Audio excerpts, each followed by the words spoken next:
Charisma Quotient. I'm your host, Kim Seltzer, a dating and makeover expert, where I will help you build confidence, make connections, and find love from the outside in.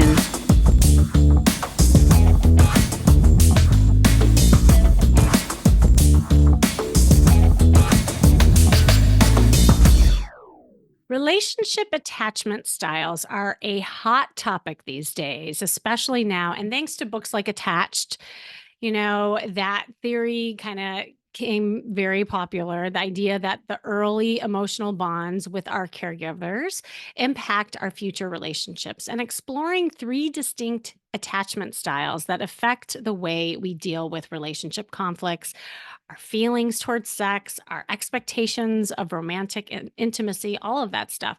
But here's the thing, and as a therapist, I know this, but often we don't think about it that, this goes way, way back, when we were even in the womb. We're wired for attachment.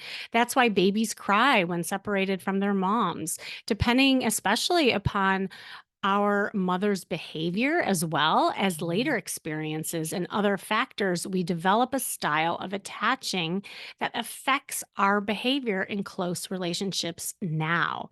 And so we either seek or avoid intimacy based on those experiences and along a continuum, but one of those styles is generally predominant whether you are dating or in a long term marriage. And I have just been talking to so many of you who even will tell me right on the get-go what attachment style you are and why this is hard for you to date. And so I really thought this would be a good topic to talk about today. And people with anxious attachment styles, for instance, that is something that a lot of people feel like they have, especially with dating anxiety really high. And there is a lot of insecurities that comes from that, right? Insecurities about the uncertainty of dating and relationships, fear of abandonment. And often there's this constant quest for validation. And those with avoidance styles have a prevailing need to feel loved, but are largely emotionally unavailable in their relationships. I have people come to me all the time. It's I keep attracting these unavailable emotionally people. And I'm like, how available are you? And then there's always this long pause, oh, yeah, well, I guess I'm not that available. And it's this kind of what you want, you also fear, and what you fear is what you want. And then that's why a lot of people just kind of stay detached. And then, of course, the third attachment style is that securely attached person, which everybody strives to be, is comfortable giving and receiving love, can trust others and be trusted, and gets close to others with relative ease. I remember I was working with this woman, and she was really struggling with the anxious attachment style. And she didn't understand how her being too nice, too anxious, not letting men earn her was preventing men from asking her out on a date. So, again, the one thing she wanted so badly and she was hanging on to, she was causing these guys to bolt. And she would constantly thank the men for every little thing that they would do. She would shower him with attention, compliments, and she would constantly look on her phone every time she would have a date, hoping that that guy would text. The anxiety was so high. There was this energy of her being really needy. And one and this really hit it home. One time she drove 2 hours just to meet a guy in desperation of just having a good date. Okay, so she really had to learn how to come into her own, let men earn her, and date without that that anxiety, even though there was uncertainty, and it was hard for her. And so these are the little things that were just huge, what made the dating so hard. And she always gave and gave and gave until she then was depleted. And then in the end became resentful and started thinking all men were jerks. It was this constant loop. So her anxious attachment style created that. And she feared men that would leave her or be jerks, so she would do anything to keep things going. So you see how one was affecting the other. But the very thing she feared, like I said before, she created with her desperate energy, and just it wasn't very sexy, let's face it. So she also had to slow down and learn how to be more sexy. We worked together on helping her create those healthy dating boundaries. That was huge, so that men found her more appealing and attractive and mentally challenging. And so she had to learn to say no and not drive 2 hours to meet a guy or, let them know what she wanted and not appear needy. And that became extremely appealing to men. And she couldn't believe it. And in the end, she really started demanding more where men would meet her and she would talk about the food that she loved and she would be more flirty. And all of those things were so foreign to her. But then she understood that like dating like Queen Bee and not worrying about what's next was exactly her ability to then attract this amazing guy in her life eventually. But, she had to get there. She had to practice that. And that's why it's so important in understanding your attachment style and how it might be impacting your dating life. So, with me here today is an amazing woman who I'm bringing on to help me talk about specific guidelines for people with different attachment styles and how to navigate the dating scene. I know this is going to be a great discussion. She has a PhD and over Okay, ready for this? 13 certifications in modalities such as CBT, NLP, somatic experiencing, internal family systems, and shadow work. And for those of you who don't know what all of that is, let me just say she's badass. Okay. Like all of those certifications, like take a lot of work, but also are awesome in ways of integrating a holistic approach and helping people. And she has nearly a decade of experiences running a successful private practice. And this diverse background has culminated in creating Gibson integrated attachment theory, an innovative framework uniting traditional attachment theory, developmental psychology insights, and potent subconscious reprogramming techniques. It's so technical, but she'll get into all of this that are woven throughout the course material in the personal development school that she has. So, everybody, welcome Thais Gibson. How are you? I'm great. Thank you so much for having me. Excited to chat with you today. Yes, you too. Well, I mean, I started asking you off the air about your story, but I'm like, no, I really, I want to hear just how you got into all of this because you have all these degrees and obviously you're very versed in helping people, but in particular, too, like the attachment style, that's really interesting. So I'd love to hear your story. So I got into this probably at a very young age, but I had a very chaotic household. Really saw my parents go through a very, very difficult divorce. And I sort of have a very long story, but I'll try to keep it short and simple. If I had to really streamline and simplify it, I would just say I wondered from a very young age about why people do what they do, why people struggle the way they struggle in relationships, and why people who love each other and care about each other can't seem to find a healthier or better way of relating. And so I think from a very young age, especially as somebody who was quite parentified. So I Mm, sort of was the eldest child and I was brought in between a lot of the challenges between both of my parents. It got me thinking at a very young age about why human beings do what they do. And so that was a huge step forward for me for just getting, curious. And then if I go into a little bit further, being mindful of time, when I was right before my 15th birthday, after I think a very long time of sponging everything up and sort of being in the middle of a lot of the family challenges and problems, I had knee surgery and was immediately addicted to opiates and oh, went through about a 6.5 year struggle with all sorts of things, AA, NA, rehab, you name it. wow. And I was actually in a psychology class at one point early on in university. I was really struggling. I was barely making it through even being in school. And I had somebody say to me, your conscious mind can't outwill or overpower your subconscious mind. Mm, And to me, if anybody's ever struggled with anything like that, this experience of telling yourself, I'm going to get sober, I'm going to get clean, I'm going to avoid these people, I'm going to delete these numbers from my phone. You tell yourself you're going to do 101 things, and your subconscious mind has ulterior motives, like numb the pain through painkillers. So for me, this push pull pattern was suddenly explained in that moment. And after a lot of things weren't working for me on a path to getting better and sobriety, I realized, oh, like there may be more to this sort of story. So actually, in while I was still in school, one of the first certifications I did was in hypnotherapy, a year-long hypnotherapy Mm, program, learning about rewiring and reprogramming the subconscious mind and how to leverage principles of neuroplasticity to really create lasting transformation. And so mm. a lot of what I learned there has actually been packaged into how to go from insecurely attached to securely attached by reconditioning our subconscious mind. Wow. That's a really powerful story. And I always say like adversity or sometimes gifts in disguise, not until we're through it, where we realize we look back, we're like, ah, that's the journey I had to go through in order to be here today. And um, so like in your hero's journey, so to speak, and you were kind of going through like that dark place.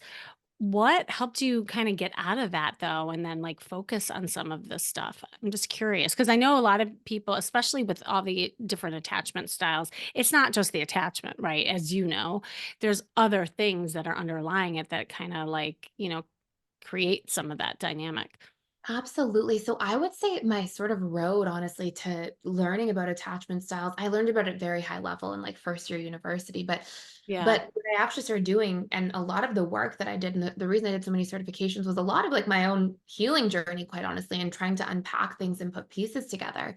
And the first thing that I worked on in a very personal way was core wounds. So this is sort of like from a cognitive behavioral therapy perspective, but actually applying this to principles of the subconscious mind.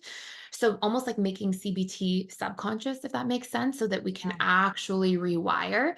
And so, I learned, and this is a big focus area for me at first, was our beliefs lead to thoughts, to emotions, to actions, right? So if you imagine your beliefs are basically a tree trunk, and let's just say for ease's sake that we say I'm not good enough as a core belief. Well, when I start thinking about how I'm not good enough, that's going to lead, that core belief is going to lead to thoughts. I'm not interesting enough, funny enough, smart enough, attractive enough, fill in the blanks enough. So core beliefs create patterns of thought, which are sort of like these tree branches coming off of that tree trunk. And Mhm. how do we feel when we are thinking those things? Well, we feel insecure, afraid, sad. That affects our neurochemistry. And then a neuroscientist named Antonio Damasio actually proved that every single decision we make is actually an emotionally based decision at its tipping point. So even for people who think they're very rational and logical, they're making emotionally based decisions all day, every day. They're just quicker to rationalize or justify through logic. So what I learned is that, I would sit down, and one of the big things I was trying to do at the time was meditate, just to observe my own patterns of Mm. thought and get in touch with like what is my programming, what's going on in here that I'm struggling so much and needing to numb myself all the time. And I remember the first time I ever meditated, I sat down and I closed my eyes and I was like, I'm not going to be able to do this. I can't do anything. I'm going to fail at this just like I'm failing at life. Nobody knows, but and just going into this. And I realized in that moment, because it was one of the first times I ever tried to observe my own thoughts, I realized, oh my goodness, no wonder I'm numbing myself all day. I'm numbing my own internal reality because it's painful to like imagine somebody's following you around all day talking to you like that. You would want to numb them as well. And so one of the first things I really focused on was how to rewire these core beliefs. And these core beliefs can range from things like I will always be abandoned or betrayed or not good enough or unworthy, or people will see me as a bad person, or I am defective or shameful, or I'll be trapped, helpless, powerless, unsafe. And I actually had a lot of core beliefs. I had, there's about 18 major ones, and I had almost all of them. So the first big piece was core wound work. And then I did a lot of nervous system work after that, learning to get Mm. into rest and digest, parasympathetic nervous system mode, rather than this fight or flight mode that I was in all the time. Honestly, because of a lot of childhood chaos that conditioned me to always be hyper vigilant and sort of on the edge of my seat. And as I did a lot of core wound work, a lot of nervous system regulation work, and as I did a lot of needs work, understanding who I was, individuating, learning what I really needed to feel fulfilled as a person, learning to meet my own needs and develop that sense of self and identity, and then develop healthy boundaries in the world. These were four major cornerstones that helped me actually heal and feel okay within myself enough that it helped me in my path to sobriety. And what was interesting is that, I ended up from that space starting to give workshops to free for people because I healed and I had been in AA, NA, outpatient rehab, inpatient, and things weren't working for me. And I just wanted to tell people for free that, hey, if you apply these tools at the subconscious level, you'll see transformation. And so I started giving these free workshops, actually paying out of pocket, like renting these library spaces. And just to have just I just wanted to tell people, like, I felt like this was, like, 14 years ago, right? So people aren't talking about this as much as it's, like, mainstream now, and I just wanted to tell people, and so from there, at a very young age, I was, like, still finishing school at this time, um, from there people would be like, "Are you seeing clients?" And I was like, "Well, no, Mm. I'm still in school." Ended up taking on client practice, and then full circle, which was so interesting, is at some point in the first year of client practice, so many people started talking about relationship issues. I went back and revisited attachment theory, and what I saw is that for each attachment style, all the insecures, so we have secure, we have anxious, preoccupied, dismissive, avoidant, and then we have disorganized attachment style. And what I saw is for each of the three insecure attachment styles, that each insecure attachment style had specific and unique core wounds. So anxious, preoccupied are like, I will be abandoned. Dismissive avoidants are like, I'm going to be trapped. Fearful avoidants are like, I'm going to be unsafe and betrayed. I can't trust love and connection.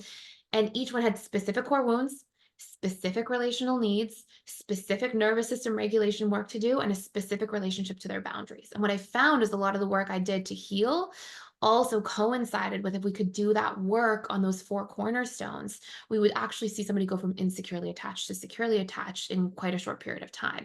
So I developed a system around that to streamline this process, but also applying principles of neuroplasticity and hypnotherapy to actually fast track it so it wasn't so lengthy and intense, and that's sort of how all this ended up coming together. Oh my God. That's amazing, by the way. And God, okay, there's so many layers. I wanted to ask you, so I'll start with the thing that really struck me as you were talking is, and I think it's so common, right? Like with our emotions and how that's, tied to what we think and our beliefs. And like, thank you for sharing about your upbringing because I think there's so many people for whatever reason, for different reasons. If you grow up in a system that is uncertain, not predictable, you try to make things predictable, right? And so that's where, I mean, really that's what anxiety is all about. It's the uncertainty. And so there are behaviors and patterns of people trying to control that. And so where it shows up, at least with some of the clients that I have, and it's like, if you're a high achiever, let's just face it, like there might be a little bit of propensity towards having some anxiety, because if you're a high achiever, you're outcome oriented and you know that you can be successful by achieving something when there's an outcome and a goal that you can achieve. Well, dating's the opposite. If you think about like dating is about being in the moment. It's about having fun. You don't know what's next. I mean, that's what flirting is all about. And so that's why it gets so hard when you have these certain attachment styles. But what I love that you said too is when you stopped numbing out with all of these other things that you were doing with the drugs, and it could be anything, quite honestly, it could be with the apps. Like numbing out can look like different behaviors, but when you've stopped and you finally allowed yourself to feel, I think that can be the the breaking point, but also can be really scary. So I wanted to ask you about that because I'm sure that when people finally allow themselves to feel, I see a lot of times people like almost get worse before they get better, when they're learning about that. So can you talk a little bit about that and how actually like you work in your school too? Yeah, so I was fearful avoidant, aka disorganized attachment style. Yeah. Fearful sort of like trending name, and disorganized is the more clinical name. And so I had that avoidant side to me, right? I had the anxious and the avoidant side to me. So I was absolutely numbing from that space of avoidance, right? I didn't want to feel my feelings. So I love that question. And the one thing that worked to my benefit is I was trying to learn about all this stuff. So one thing that I learned sort of at this very early point in my journey is about emotions. I started just researching like what are emotions? What neurochemicals are they made up of? Like what's going on here and trying to unpack the whole experience because like you said I was actually really scared to feel too much, scared to cry, hadn't really cried in years at the point of starting to try to unpack these things. And what I found is that there's two psychological reasons that we experience emotional pain or suffering. One is unmet needs. So, as a very obvious example, somebody like myself who really loves humans and human connection, if you put me in a totally new country where I didn't speak the language as everybody else, I might go to that place. If I left my husband and my dog and my family and friends behind, I would go and I would feel emotional pain. I would feel lonely on some level. That pain is actually a good thing. It's a feedback mechanism. It's saying, hey, Mhm. adapt, survive. It's part of how we've survived for so long and adapted as a species is through emotional pain as feedback. And it's letting us know when we have unmet needs. So in my particular case, in that example, that might be the need for connection. And we have pain that comes and we judge it and we give it meaning. When we judge that emotional pain and we give it meaning, we now have emotional suffering. So if I were to go to that new country, not speak the language, and then start saying, I don't know anybody here because I'm disliked. I'll always be rejected. I'm not good enough. I'll never find anybody. I'm going to be alone forever. If I start storytelling around that pain, I now experience emotional suffering. So when I started learning that and I was trying to feel, I actually really shifted my relationship to my own emotions to make it more about, hey, if I feel badly, it's actually there to support me. It's there to help me discover things that I'm not currently aware of about myself. And rather than trying to numb it or resist it or park it away somewhere, if I Mhm. listen to it and go at what's underneath it, start to notice what stories I'm telling myself, well, I'll discover what core wounds I have to do reprogramming work around. Or if it feels more painful rather than excruciating, because suffering is more excruciating. I'm unloved. I'll be alone forever. Those are very excruciating things to feel when we tell those stories. But pain tends to be more chronic and pervasive. The pervasiveness of having unmet needs in a new country and not knowing anybody. You'll feel this, it's not excruciating, but it's in the background. So I started to build a relationship to try to understand my own pain and suffering and definitely learned to cry again. It wasn't easy, but I started changing how I operated within it. Instead of being afraid of it, I started to try to get really present with it and also tried to really unpack and understand it. And it was actually a really rewarding process because I learned so much about myself in that. And I also learned that if I dealt with root cause, went and met my unmet needs, or stopped storytelling these really painful old narratives, that it would also course correct the emotions that I would feel and I would feel relief. And so learning to operate within it that way was extremely beneficial, although it was still difficult. Yeah, I love that you used the whole like metaphor of the being in a foreign country because I talk about emotions like that too. Like if you didn't grow up in a household where emotions were expressed, like how the heck are you supposed to speak that language? You don't have any experience around that, right? So like just teaching yourself of not only what's going on in your body, but attaching to the emotion of it and then being okay with it, I think is huge. Well, because I also wondered as you were going through all of this process to where you are today, I mean, now you're married and I want to kind of talk a little bit about that. Like when you were dating, like how was it showing up for you and like how did you almost like override some of that? So definitely I would say happened in stages. So I actually, when Yeah. I first started trying to get sober, that was my main focus. So I wasn't like focused as much on like the attachment related stuff yet. Uh-huh. I spent about 3.5 years, somewhere between 3 and 4 years, absolutely single. So, like, I knew I had to buckle down and just focus on myself. And it was kind of this period of isolation in a sense, but it was really rewarding for me where I had a lot of codependency, a lot of like trying to be the caretaker for people, a lot of things when like I was the one that really needed caretaking. So I set an intention that until I felt really strong and really healed, I wasn't going to go on a date, text message with anybody. I just wasn't going to leave a window open. And I wouldn't necessarily advise that for people right now. I had that extra layer of like needing to be on my sobriety journey and shift my friend group and a lot of other things that I was moving through.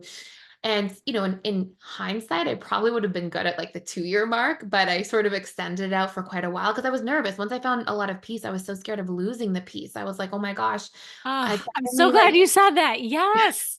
Right, because you get in that place where like, "Oh, I love this so much." And then and yeah. I have a lot of clients, they're like, "I worked on myself for so long. I don't know if I think I need a little more time with just myself." I'm like, "Well, that's And a rabbit hole too, right?" and what I saw is, although that was really important for me, I really learned about interdependence, right? Yeah. Codependency is like, I'm going to meet all of your needs, you're going to meet all of mine. We're not going to really meet any of our own or come to know ourselves.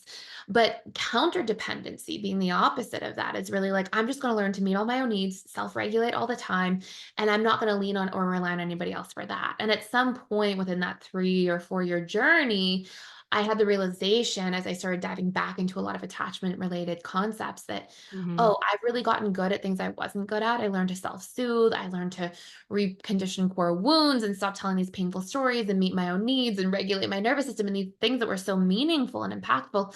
But I saw that I was kind of avoiding those interactions in the outside world. And I realized that healthy interdependency means I'm a master at being able to meet my own needs and self regulate, but also learn to trust and rely on and be able to regulate with and through others. And so that was sort of the next step of my journey at which I started dating. And funnily enough, like basically the next serious person I dated was my husband. And now it's Oh, been really? almost 10 years. Yeah. Oh my So god, I yeah, love it. so it sort of, worked out in that way, but he Yeah. and I both did a lot of like I learned to be vulnerable with him. I had never had a Mhm. relationship where I really shared if I felt insecure about something or afraid. I never really knew how to communicate my needs to somebody. I thought that that was like weak or silly. And so I rebuilt a relationship to practicing that, and he was really receptive and fantastic and just really great at like reciprocating and showing up, and the rest is history. Is he a secure attachment? So we both are now for sure, but honestly, when we met, I did so much self work. If I had to guess, I would have been like halfway secure, 50% secure or so, Yeah. and then still had a lot of fearful avoidant in my attachment style. Very like when I first met him, when we were like the first like year and a half, I was still very push pull. I was like hot and cold, sort of moving back and forth, just less intensely and less frequently than I was in the past by a lot. But he was actually more dismissive avoidant. And Ah. I and we had these patterns where I felt like, he wouldn't like show up and do things I needed, but I also realized, well, he's kind of my teacher because I'm not communicating my needs. I'm still codependently expecting him to sort of mind read. And I Mhm. remember at one point in the relationship when we were going through a bit of a rocky period, I sort of said to myself, like, I'm going to make a commitment to communicate all of my needs. If something comes up, I'm going to say, I didn't like the way this felt. Can we do this instead? Or, hey, I need more of this in the relationship. And I'm going to give it a deadline. If I see like a lot of growth from him and he shows up, then awesome. I'm learning, he's learning. We're both kind of on that healing journey together. And if I don't, then maybe it's not the right relationship for me. And so it actually allowed me to step up, kind of level up in communicating with somebody else and being more vulnerable about my needs. And he really showed up, like the best I could hope for, honestly. So then that actually really benefited both of us. I think he came more into like allowing somebody to rely on him and being more present, and is very secure now and is very warm now, like just a lot of interesting shifts. And then I learned to be more um stand up for my boundaries, my needs, show up for myself and see those needs through, and allow myself to really receive from other people a lot more as well.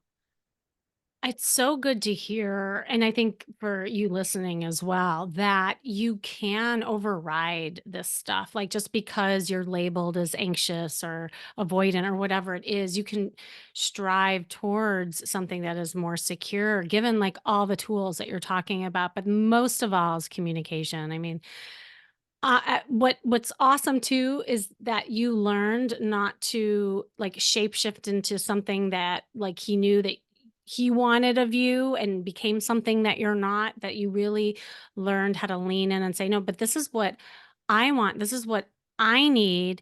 And if you're the right guy, you're going to hear it. If not, bye. And that's really, I think, the crossover when you become more secure to be able to do that. Cause I think so many people, they're so worried about things not working out that they'll modify their behavior or their even feelings around that. 100%. And I think that sometimes in order to do that, we have to do some of that core wound reprogramming first, because a lot of Yes. times the reasons we don't communicate is because we have this belief that, oh, if I communicate, I'll be abandoned. Or if I communicate, Yes. I will be not good enough, or I'll be a burden, or these core wounds that we stamp onto those situations. And thus, even though consciously we may know the tools or may know better, in the moments where we go to do those things, our subconscious mind can hold us back. And research shows us our conscious mind is responsible for about 3 to 5% of our beliefs, thoughts, emotions, actions, and our sub and unconscious collectively are 95 to 97%. So we can get into, which honestly, like for me, I really realized because it mirrored addiction, right? You say, oh, I'm going to get clean, I'm going to get sober, and then you don't. And we can do the same thing. Oh, I'm not going to call the person again. I'm going to, stop texting them, or I'm going to communicate my needs. and then we don't, or we repeat the behavior. And really, it's because a lot of those core wounds can really be running the show at the subconscious level. So I think the added benefit for me for sure is that I did a lot of that core wound reprogramming first, and a lot of that work on understanding my needs, which then allowed me to go in and apply that. And that's sort of the framework that we tend to use through our programs is we do the core wounds, then we do the needs work, then we Oh, do that emotional regulation and nervous system work, and then we move out into communication and boundaries because we primed ourselves to be set up for success in that way. that's so awesome. I thought it'd be fun to end with maybe you and I just kind of popcorning ideas off of these different attachment styles. And I know there's like subcategories, with avoidant but maybe just keeping it simple, like with anxious and avoidant and secure.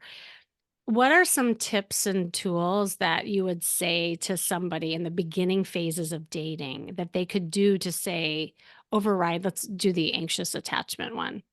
Is there like a technique or something that you would, give advice around?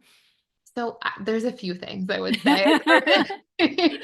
So, the first thing is anxious preoccupieds, they try to essentially kind of, and I say this with all the love and respect to anxious preoccupieds, but Yeah, they try to farm out their needs to the other person, and right. in doing that, they create this self-fulfilling prophecy of abandonment because I abandon myself, try to only source my needs from the outside in, don't know how to source my needs from the inside out, and it's almost like the analogy I would give is your gas tank's constantly running on empty, so every time you're pulling up to a gas station, oh my gosh, the gas station better be empty because or be open because I'm running on empty. And so part of what anxious individuals have to learn to do is first find out what their needs are and then practice self-sourcing, because what that's going to do Mm, in turn is allow them to have this relationship where they can self-soothe. And when they self-soothe, they're not going to feel as anxious. Self-soothing is so much just about meeting our own needs. And then totally. they're not going to feel as anxious, panic from the outside in. And if you can pair that with the core wound reprogramming, there's great, really simple tools to do this. But if we can recondition, you're not born with the I am abandoned core wound. It gets conditioned into you through repetition and emotion over time. So you can actually leverage principles of neuroplasticity to recondition that. And if you can do those two things, and then make sure you vet in a relationship. Please vet people. Don't just end up in relationships with whoever kind of piques your interest. Know your non-negotiables, know what you want. If you can really focus on those three things in the dating stage of relationships, it can be a lot better of a time. And you'll actually you'll find people are like much more attracted to you and chase after you rather than the other way around.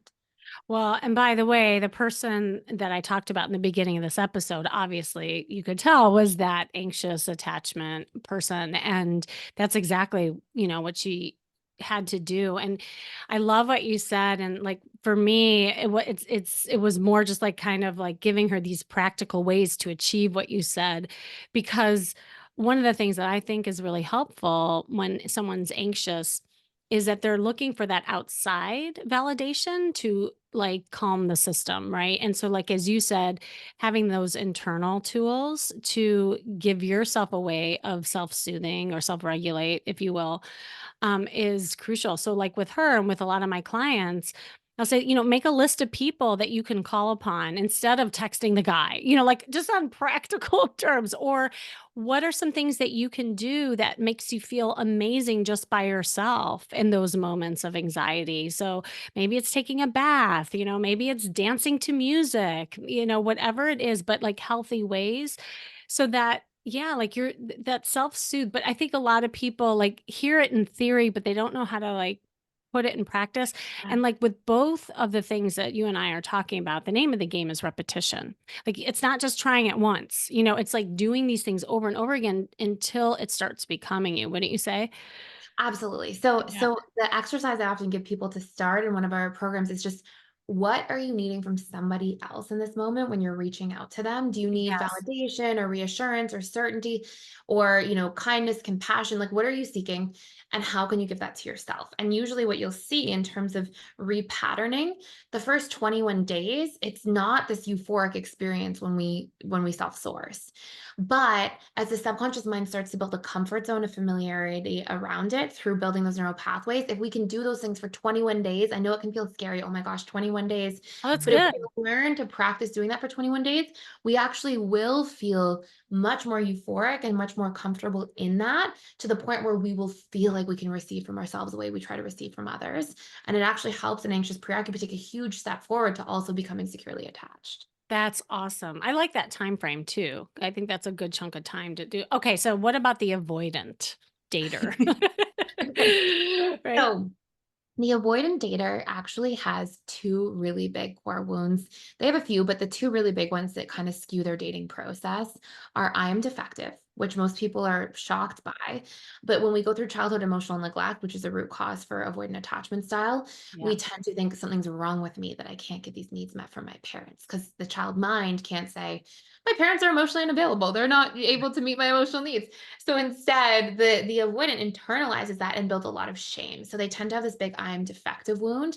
And they constantly fear that they're going to be seen as weak if they're vulnerable, or even trapped in the wrong relationship. So, one of the first big things is to do reprogramming on those core wounds, and really at a very high level, without going too far into detail. But generally, how we reprogram is we take the opposite of that core wound, very easy starter tool. Mhm. And we come up with pieces of memory for how it can be different. So if I'm trapped in every relationship, how is it possible to have freedom in a relationship? Or if I'm shameful and defective, how am I actually quite acceptable as a person?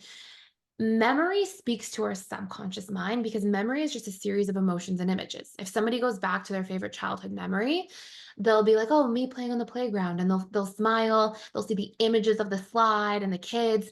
So what happens is the core wounds, they're not conscious. People don't wake up and say, "I'm going to tell myself I'm trapped all day." Nobody's consciously choosing these things. They're subconscious. So we can't just like reprogram our way out of things through affirmations, because affirmations only speak to the Yeah. conscious mind. So we need the opposite of the core wound. I am trapped, I am free, I am shameful, I am acceptable, whatever the opposite is. And we need 10 for repetition pieces of memory. Times I did feel free in relationships. Oh, when my partner did respect my boundaries, when I did share, or when I did. And what that does is it brings up emotion and imagery and helps to recondition. So, dismissive avoidance, first thing they want to do is for 21 days, how long it takes to recondition. We need 10 pieces of memory to oppose the original core wound. That stops them from being so terrified in relationships to open up, to let their guard down, to be seen, to be known. Yeah. And then we get them to practice actually sharing their needs, because what they do is avoidants don't really know how to communicate their needs. So they end up feeling like conflict is not solvable. And Mm. thus they flaw find for the perfect partner to avoid any conflict, because they think, well, I can't have a conflict because it's not solvable. So because of their learned helplessness and how to navigate that, they try to find this like perfect person, and they'll often sabotage closeness when they see an imperfection. It's all just a subconscious strategy to protect themselves. So if we reprogram core wounds and we get them talking about their needs, these two big first steps help them let their guard down and actually feel comfortable, so that they can resolve conflict and work through different relationship situations. That's wonderful. I love that. And I would just add to that in the way that I also see things show up with the avoidant, and especially if you're attracting emotionally unavailable people, is really practicing expressing emotions yourself, right? Just on a very simple level. And when you're on a date, like even just saying how you feel about the wine that you're having, or commenting on something in the restaurant that you're excited about, like even positive feelings. So that's another thing that people don't understand, is that they equate a lot of times emotions to negative, but really, especially in the beginning phases, it's the positive feelings. That's what creates excitement, but it also tells your person that you're dating how you feel, and then you get to see the reaction from that person. Is that person actually paying attention to how you feel about that wine? Do they follow up with, "Oh, well, I know this other good place that has even better wine." Like that's just a simple way in those beginning phases to even see. But to your point, there's gonna be a time where you might wanna sabotage that, like, maybe if there's a closeness that ends up happening, there might be a trigger response to then create distance, and that's the work, right? Like, that's where you have to start, like, kinda closing that Exactly. gap in, right? Exactly. Because what you'll see Yeah. sometimes is they'll start doing that and they'll be like, "Oh, this isn't so bad," until they actually feel vulnerable. And usually what happens Yes. when somebody actually feels attached, that's where all the wounds come up. And that's why we can see people show up in the dating stage and be like on their best behavior and do a great job. And then all of a sudden, it seems like out of nowhere, the avoidance seems to pull I back. know, like, where did he come from or she come from? Yeah, it's so true. Exactly. So that's why it's so valuable to also be able to go in and do that reprogramming of the core wounds so they don't surface later on. And then all of a sudden somebody's left feeling like, oh my gosh, what happened? I love it. Oh my, we could go on and on forever. I was like, look at the time because we speak the same language, yet, you come from such a, I love the whole structure of your program. That's really just amazing. Well, I guess just share with everybody like how they can find you and if there's any kind of gold nuggets you wanted to share in the end. Yeah, absolutely. So they can go to personaldevelopmentschool.com. There's a free attachment style quiz with like a whole report. We have Oh, a cool. 7-day trial on there if people want to go in and check it out. And then I put daily content out on YouTube at personal development school dash Thais Gibson. Oh my God, amazing. Thank you so much for coming Thank on and you. sharing all that you did. It was awesome. Thank you so much. This was such a fun conversation. Time flew by too. So I thank know. It's you. like two sisters. Thank Thank you you. so much. And thanks for joining me today, you listening. This has been the Charisma Quotient. I'm your host, of course, Kimmy Seltzer. And remember, you can build confidence, make connections, and find love from the outside in. And make sure you go to my site, kimmyseltzer.com, to get more information about all my services and programs.